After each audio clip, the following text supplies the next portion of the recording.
IPL ২০২৫-এর mega নিলাম আসর বসতে চলেছে ২৪ ও ২৫শে নভেম্বর। ডিফেন্ডিং চ্যাম্পিয়ন কেকেআর কোন কোন প্লেয়ারদের নিলাম থেকে নিতে পারে তা নিয়ে কৌতূহল রয়েছে সকলের। দেখে নেওয়া যাক কেকেআর প্ল্যানে থাকতে পারে কোন ৫ জন তারকা। বন্ধুরা, ভিডিওটি দেখার আগে তোমাদের কাছে একটাই রিকোয়েস্ট, চ্যানেলটিকে করো সাবস্ক্রাইব আইপিএল এবং কেকেআর রিলেটেড আরও ভিডিওগুলি পাওয়ার জন্য। প্রথম নামটি হলো ফিল সল্ট। আইপিএল ২০২৪-এ কেকেআরের টপ অর্ডারে ফিল সল্ট দুর্দান্ত পারফরম্যান্স করেছিলেন। তার আক্রমণাত্মক ব্যাটিং কেকেআরের ওপেনিংয়ের সমস্যা দূর করেছিল। ৪০০-রও বেশি রান করেছিল তারকা ইংরেজ ব্যাটার। তাকে রিটেন না করলেও ফের নিলামে সল্টের জন্য দর হাঁকাতে পারে কেকেআর।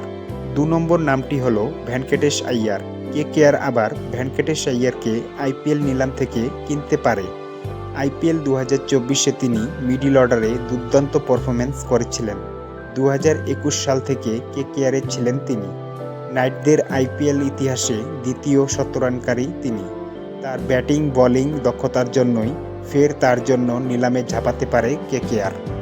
৩ নম্বর নামটি হলো ঈশান কিষান। কেকেআর যদি একজন ভারতীয় উইকেট রক্ষক ব্যাটসম্যানের প্রয়োজন হয় তাহলে ঈশান কিষান হতে পারে দারুণ বিকল্প।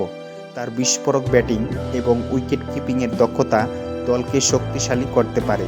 এমনকি কেকেআরের অধিনায়ক হিসেবে বিকল্প হতে পারে ঈশান কিষান। ৪ নম্বর নামটি হলো জশ বাটলার। নিলামে কেকেআর টার্গেট করতে পারে ইংরেজ তারকা ব্যাটার জশ বাটলারকে। রাজস্থান রয়্যালসের হয়ে দুর্দান্ত পারফরম্যান্স করেও তাকে রিটেন করেনি। এবার নিলামে নিজেদের অধিনায়কের সমস্যা দূর করতে জশ বাটলার সেরা বিকল্প হতে পারে নাইটদের। ৫ নম্বর নামটি হলো ঋষভ পন্থ।